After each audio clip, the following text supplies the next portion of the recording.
জয় রাধে, জয় নিতাই চৈতন্য। আমরা ভগবানের কৃপায় আজ শ্রীমদ্ ভগবদ্গীতা তৃতীয়তম শ্লোক গুণত্রয় বিভাগ যোগ অর্থাৎ চতুর্দশ অধ্যায়ে আলোচনা করব। আগের দিন আমরা তৃতীয় শ্লোকে দেখলাম ভগবান মহাস্বর্গ এবং মহাপ্রলয়ের কথা বললেন। মহাস্বর্গের অর্থাৎ মূল সৃষ্টির যখন উৎপত্তি হয়, অর্থাৎ যেটি মহাপ্রলয়ের পর আবার আসে, যখন ভগবান সমস্ত তার নরক স্বর্গ আদি দ্বাদশ ভুবন সম্পূর্ণ নিজের মধ্যে মূল সৃষ্টি প্রকৃতিকে আশ্রয় করে তার মধ্যে মহত্তত্ত্ব এবং তাহার অন্তে ব্রহ্মের মধ্যে লীন হয়, আবার তারপরে তার মহা সৃষ্টি হয়। এই যে মূল সৃষ্টি বা অর্থাৎ মহাস্বর্গ, এই মহাস্বর্গের দিব্যতা এবং তাহার যে সৃষ্টির প্রকরণ, তাহার বিস্তারিত ভগবান উপদেশামৃত করছেন অর্জুনকে, যে সৃষ্টি কিভাবে প্রকাশিত হয়। চলুন আমরা সেই কথা অবশ্যই জানব।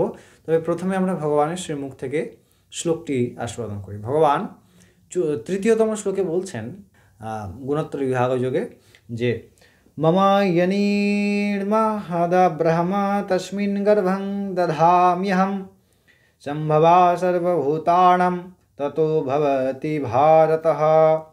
ভগবান কি বলছেন না, হে ভারতবংশী অর্জুন, আমার যখন মূল প্রকৃতি অর্থাৎ মহাস্বর্গ অর্থাৎ মূল প্রকৃতির যখন আমি কার্য শুরু করি বা মূল প্রকৃতির যাহা উৎস যখন প্রকাশিত হয়, সেই সময় কি করি যে মূল প্রকৃতি তাহা গর্ভরূপ জীবরূপে আমি অবস্থান করি।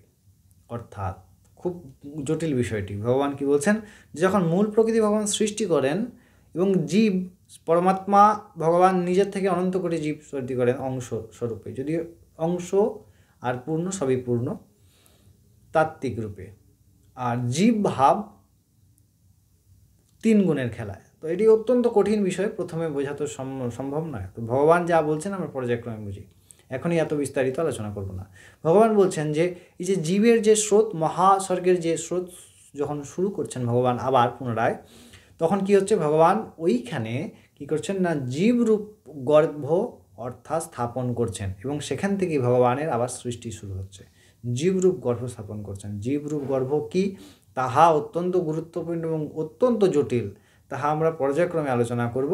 তবে প্রাথমিক তত্ত্ব ভগবান যা প্রদান করলেন তা এই শ্লোকে আমরা ব্যাখ্যা করলাম। আমরা পরবর্তী শ্লোক ভগবান যত বিস্তারিত আলোচনা করবেন আমরা পর্যায়ক্রমে এই তত্ত্বগুলি অবশ্যই আলোচনা করব। ততক্ষণ আপনারা অনেক ভালো থাকবেন, আনন্দিত থাকবেন। আবার পরবর্তী দিন দেখা হবে পরবর্তী কথামৃত নিয়ে। তখন জয় রাধে, জয় নিতাই চৈতন্য।